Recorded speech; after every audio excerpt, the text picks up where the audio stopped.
An icy wind swept through the narrow streets late that evening, biting at every bit of exposed skin. An old man, hunched under a threadbare coat, shuffled slowly past the towering buildings, feeling completely out of place among the modern fluorescent shop signs. His name was Felipe, and for the better part of a decade he had claimed a small doorstep off an alleyway behind an unremarkable cafe as his nightly home. He tried not to think too much about what life had become, living hand to mouth, moving from one kind stranger to another, seeking the warmth of street vents that blew hot air. Yet on this particular night, Felipe sensed that something was different. The air felt charged, almost expectant, as though the city itself were holding its breath, waiting for something extraordinary to happen. Before we start, smash the like and subscribe buttons for more updates. He coughed lightly and paused by a garbage bin, rummaging for anything that might be of use. A half-finished sandwich, a discarded bottle of water. These were the sorts of meager treasures that kept him going. His hair was thinning and white, his cheeks hollow, yet his eyes glimmered with a persistent hope. Felipe had not always been homeless. He once worked as a tailor in a small shop that specialized in bespoke suits for the city's affluent. He had enjoyed the work, priding himself on each meticulous stitch.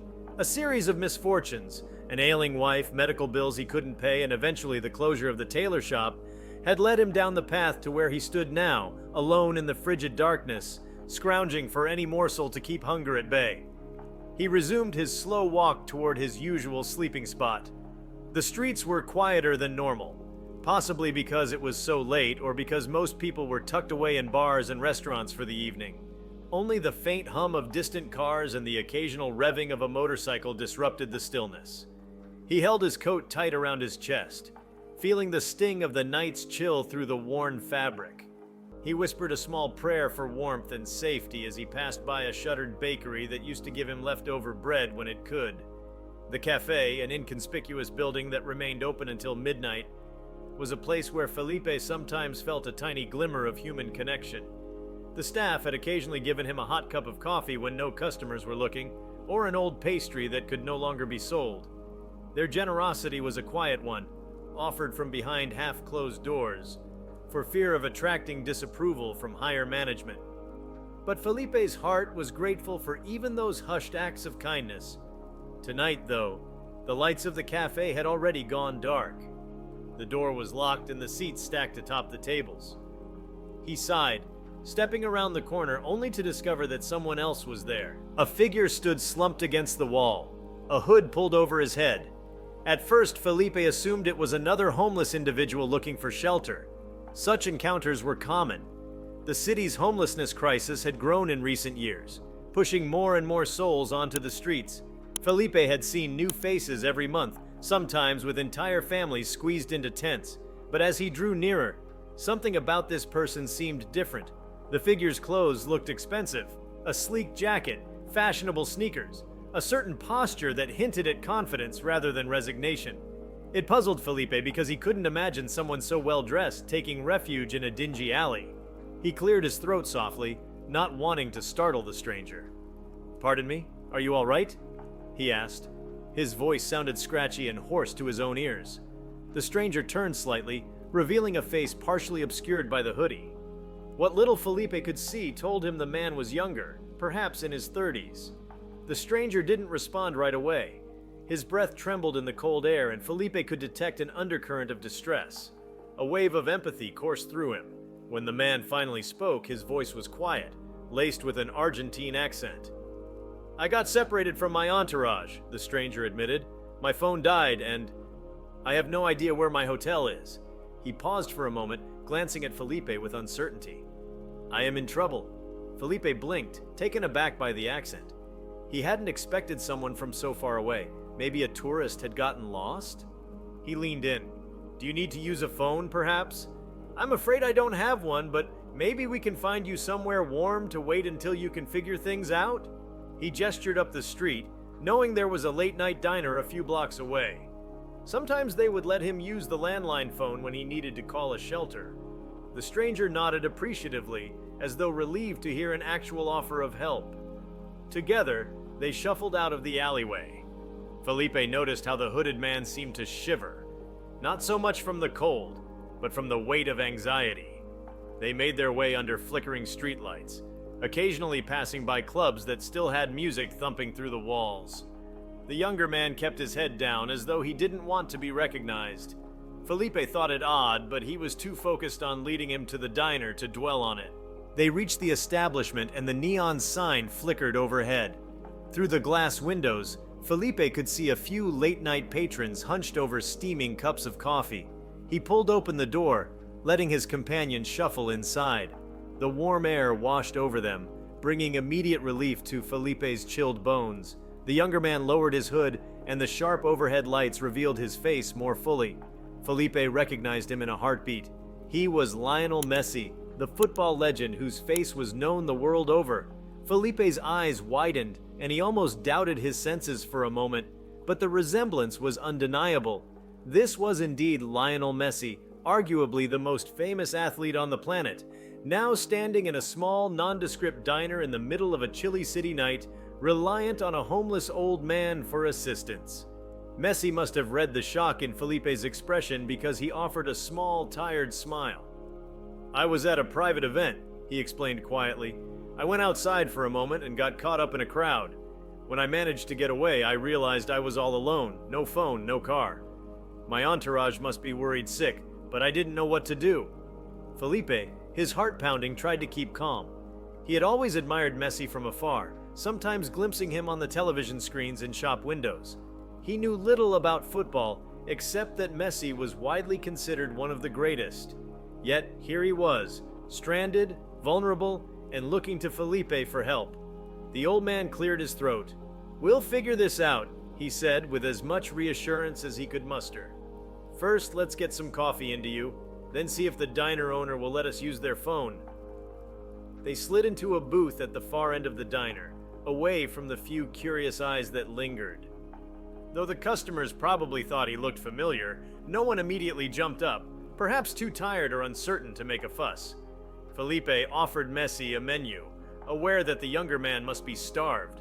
Messi barely glanced at it, ordering only a coffee and some bread. Felipe, who was used to skipping meals, refrained from ordering anything he couldn't pay for.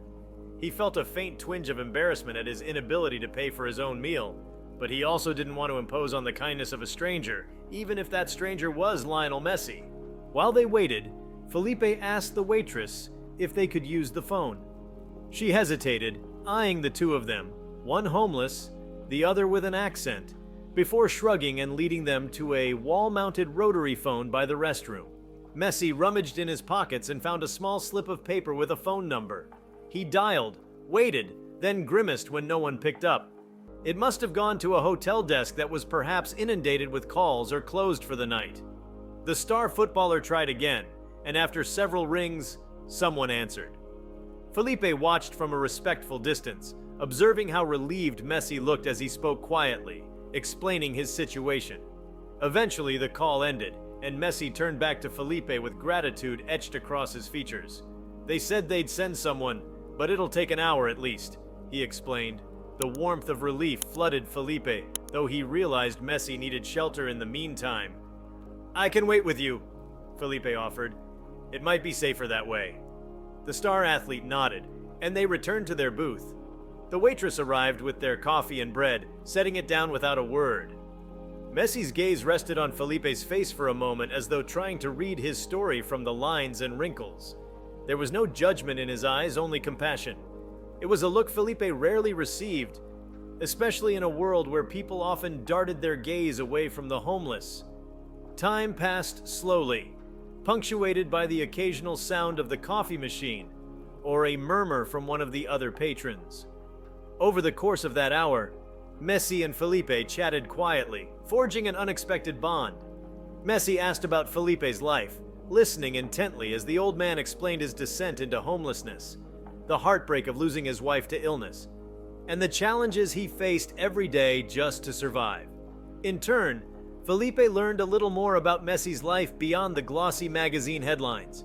He spoke about his childhood in Rosario, the sacrifices his family made, and how he missed the simple things in life: walks in the park without being mobbed, a quiet coffee at a cafe without cameras.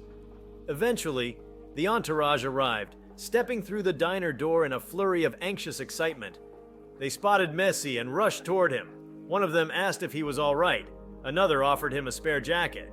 Felipe stood back, feeling a sense of satisfaction that Messi was no longer in danger. Before the athlete left, he turned to Felipe, clasping his hand firmly. "Thank you," Messi said with genuine warmth. "You helped me when I needed it most. I won't forget that." Felipe felt a sense of quiet pride swell in his chest. He offered a small nod, not sure if words could convey what the moment meant to him. When the entourage left, the diner felt emptier. Felipe lingered a while longer, nursing what remained of his coffee, letting the warmth of the mug seep into his fingers. Eventually, he thanked the waitress, paid for his coffee with the last of his coins, and headed back to the alley. The night was still brutally cold, but a sense of warmth lingered in Felipe's heart. He had done something good for someone else, showing kindness in the face of adversity, and it reminded him that empathy still existed in a world too often consumed by indifference. He returned to his spot behind the cafe and laid out the flimsy cardboard sheets that separated him from the ground. He curled up, hugging his coat tightly, and let fatigue wash over him. The image of Messi's grateful eyes remained imprinted on his mind, and he drifted into sleep imagining a kinder world, one in which old men with nothing to their name could still offer meaningful help to those who had everything. By sunrise, he was awake again, blinking against the early morning light. The day stretched out before him like an endless road, predictable in its difficulties. But as Felipe tried to shake off the stiffness in his limbs, he noticed something unusual. The alley was buzzing with activity. Reporters, cameras, curious onlookers. A black SUV idled at the curb. Men in suits milled about, talking quietly among themselves.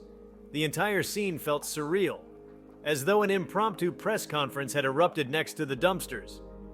Felipe tried to remain inconspicuous, but it was impossible.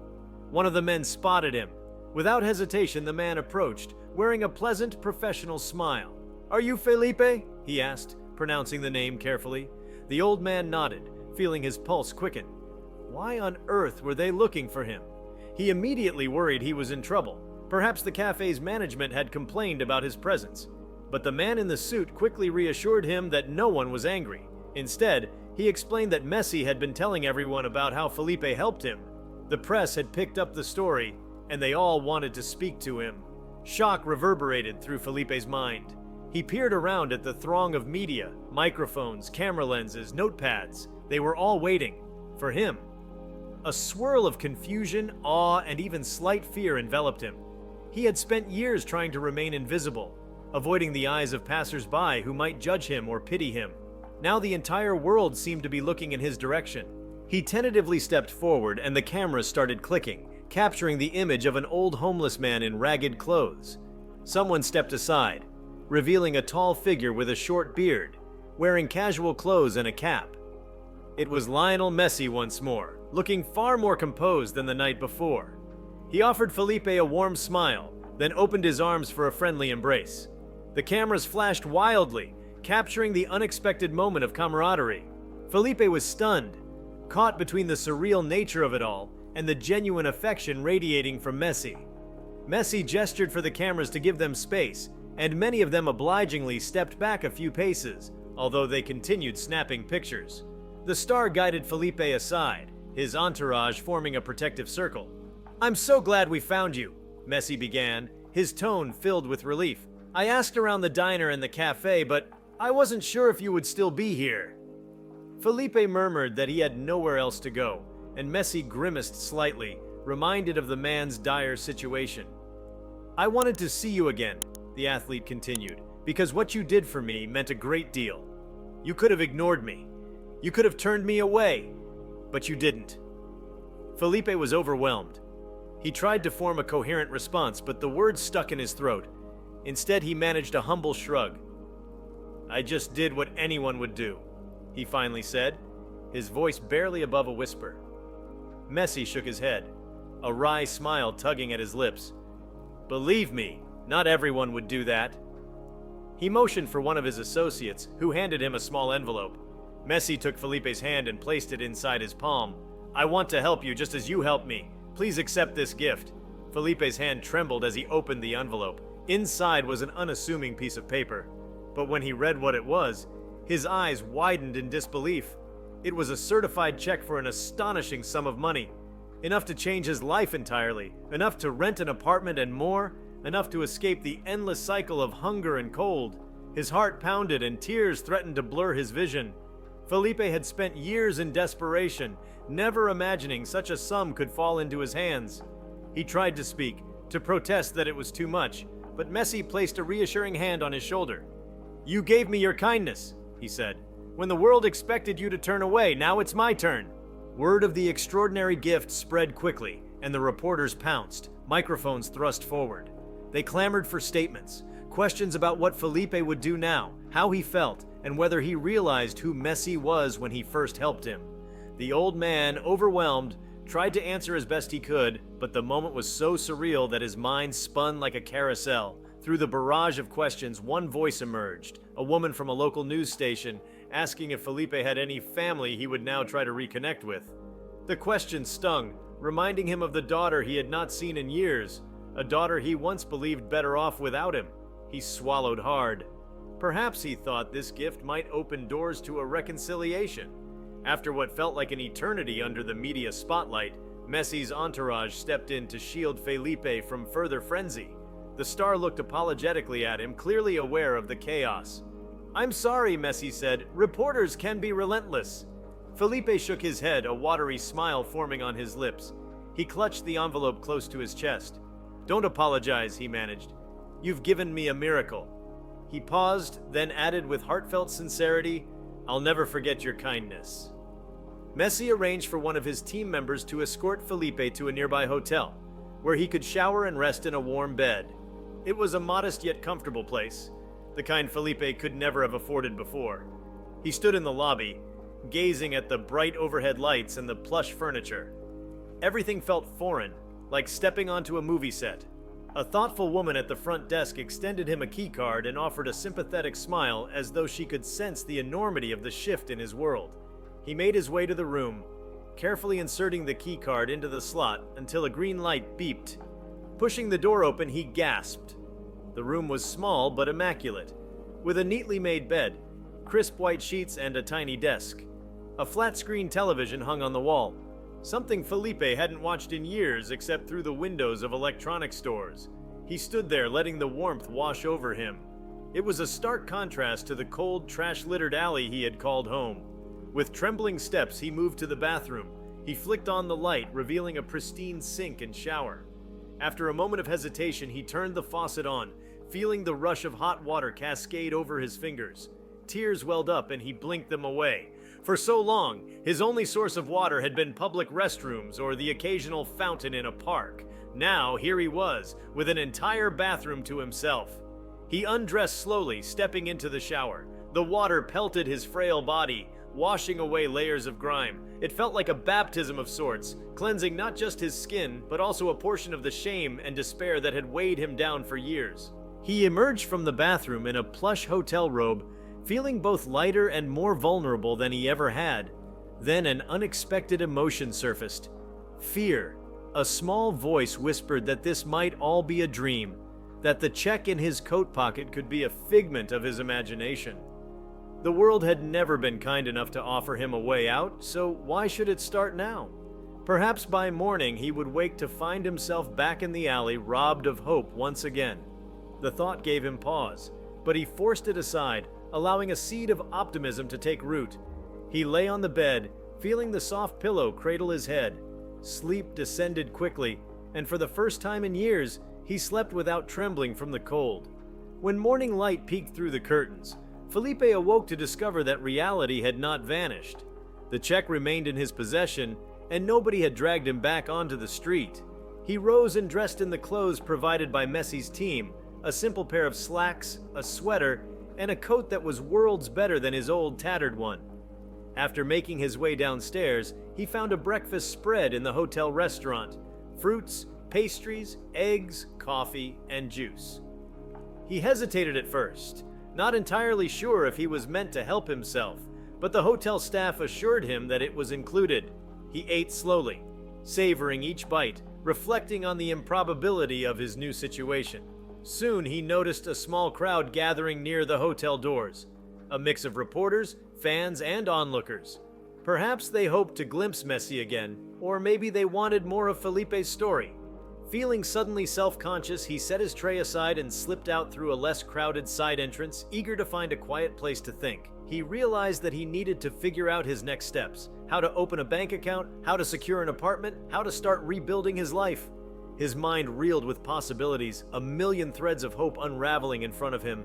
He wandered through a nearby park, noticing how different the morning seemed when one wasn't desperate for a scrap of food or a warm vent. Children played on the swings, their laughter filling the crisp air. Joggers passed by, lost in their own rhythms. Felipe found a bench beneath a tree and sat down, the envelope securely tucked in his coat. The magnitude of his transformation weighed on him, oscillating between excitement and apprehension. He realized he needed guidance, someone who could help him navigate the complexities of handling money responsibly, setting up a home, and reintegrating into society. Just then, a familiar voice called his name. He turned to see one of the cafe employees who used to offer him leftover pastries, a young man named Victor. The two had a faint bond formed by small acts of kindness over the past few months. Victor seemed startled to see Felipe dressed neatly, appearing more rested than ever before. Felipe smiled and recounted the surreal events of the past 24 hours. Victor listened in rapt attention, eyes widening at the mention of Messi's involvement. Then, with a look of genuine happiness, Victor offered to help in any way he could. They walked together for a while, discussing what steps Felipe could take. Victor recommended a trustworthy local bank, and even offered to introduce Felipe to a social worker who specialized in helping individuals transition out of homelessness. Felipe nodded, grateful for the direction. Despite the overwhelming nature of it all, he felt a renewed sense of purpose, an eagerness to step forward on a path that had long been closed to him. Over the following weeks, Felipe's life changed in ways he could never have imagined. The check from Messi allowed him to secure a modest, cozy apartment not too far from the cafe. It was a simple space, a small living room, a bedroom, and a kitchenette. But to Felipe, it felt palatial. Each day, he woke up and marveled at the ceiling overhead, the walls that protected him from the elements, and the front door that locked. He kept the envelope that had once held the check tucked safely in a drawer, a tangible reminder of the kindness that had saved him. He began a routine, visiting the social worker Victor had introduced him to, learning about job opportunities for senior citizens, and taking steps to reacquaint himself with the world he had left behind. The tailor in him was not lost. He still had calloused, skilled hands that knew how to stitch fabric with precision. With part of the money, he purchased a second-hand sewing machine and some materials, determined to reignite his old craft. The hours he spent hunched over the machine were therapeutic, a reminder that he still possessed a skill that could bring beauty into the world. Inevitably, word got around about Felipe's changed fortunes. The local news ran pieces about him, painting him as a hero of compassion who had touched the heart of a global icon. Some of the coverage felt exaggerated, but Felipe tried not to let it bother him. He focused on the present, on the tangible steps of rebuilding a life. Every so often, he would be recognized on the street by someone who exclaimed, "Aren't you the man who helped Messi?" He would nod shyly, offering a polite smile. Some people would want to take pictures or shake his hand, telling him how inspiring his story was. He was touched by their enthusiasm, though he often felt unworthy of the attention. During one quiet afternoon, as Felipe was adjusting the tension on his sewing machine, a knock came at the apartment door. He wasn't expecting anyone, so he cautiously answered. Standing on his doorstep was a middle-aged woman with eyes that mirrored his own. For a long moment, neither spoke, as though time itself had stilled. Then, with a tremulous voice, she said, "Papa?" Felipe felt his breath catch in his throat. It was Clara, his daughter. They had been estranged for years. He had walked away from her life when his wife's medical bills had consumed them, believing Clara was better off without the burden of a father who couldn't provide. Tears welled in both of their eyes. With a choked sob, Clara rushed forward and they embraced in the narrow doorway. Felipe clung to her, feeling the warmth of her presence, the tears rolling freely down his cheeks. She had discovered him through the news reports and had been searching for him ever since. He apologized over and over for not being there, for losing himself in shame and despair. She shook her head, telling him she understood the trauma he had faced, and that she never stopped looking for him. That afternoon, they sat in his small living room and talked for hours, filling in the gaps of lost years. Clara revealed that she had a son, Felipe's grandson, whom he had never met. The child, Santiago, was nearly 10 years old, a bright boy who loved reading and was starting to develop a knack for drawing. Felipe felt pangs of regret, realizing how much he had missed. But Clara reassured him that it wasn't too late. With her father back in her life, she hoped they could create new memories. Felipe could scarcely believe how blessed he had become. A roof over his head, the means to care for himself, and now the re-emergence of family he had thought lost forever. As days turned into weeks and weeks into a few months, Felipe's world settled into a semblance of order. He set up a small tailoring corner in his apartment, began making simple garments, and even took a few orders from neighbors who discovered his skill.